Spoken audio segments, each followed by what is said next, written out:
రోజు ఎపిసోడ్లో ప్రేమ ఒంటరిగా కూర్చొని బాధపట్టుంటుంది. అప్పుడు నర్మదా చూసి ప్రేమ దగ్గరకు వచ్చి ప్రేమ బాధపడకు అని అంటుంది. అప్పుడు ప్రేమ అక్క నా వల్ల నువ్వు మాటలు పడవలసి వచ్చింది. ఇలా జరుగుతుంది అనే నేను డ్యాన్స్ స్కూల్ గురించి నీకు చెప్పలేదు. కాని అయినా కూడా నా వల్ల నువ్వు మాటలు పడవలసి వచ్చింది, నన్ను క్షమించు అక్క అని అంటుంది. అప్పుడు నర్మదా ప్రేమ నువ్వు నా చెల్లివి, నేను కాకపోతే నిన్ను ఎవరు సపోర్ట్ చేస్తారు చెప్పు అని ఇద్దరు బాధపడుతూ కూర్చుంటారు.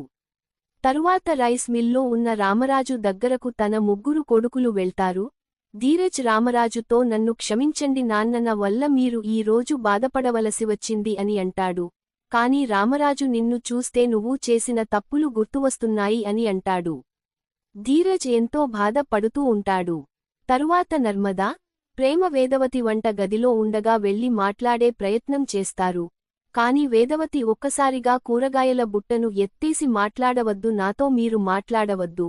నేను మీతో అత్తల కాకుండా ఒక మంచి ఫ్రెండ్లా ఉన్న అయినా కూడా నన్ను మోసం ఎలా చేయాలి అనిపించింది మీకు?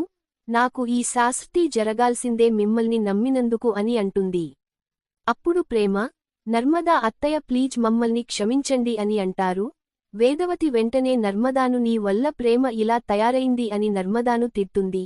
నర్మదా ప్రేమ ఇద్దరు ఎంతో ఏడుస్తూ ఉంటారు. ఇదంతా చూసి శ్రీవల్లి గంతులు వేస్తూ ఉంటుంది. తరువాత ప్రేమ ధీరజ్ని నన్ను క్షమించు, నువ్వు నీ మీద మీ నాన్నకు ఉన్న ప్రేమే నాకు కూడా ఉంది అని అంటుంది. ధీరజ్ వెంటనే నువ్వు నా గురించి నువ్వు ఏం అనుకుంటున్నవో తెల్వదు, కాని నాకు మాత్రం నువ్వు ఈ ఇంట్లో కుర్చీ, సోఫా ఎలాగో నువ్వు అలాగే అని అంటాడు. ప్రేమ ఒక్కసారిగా షాక్ అయి ఏడుస్తూ ఉంటుంది. ఇది ఈ రోజు ఎపిసోడ్. రేపటి ఎపిసోడ్ కోసం ఛానల్ సబ్స్క్రైబ్ చేయండి మరియు ఫాలో చేయండి.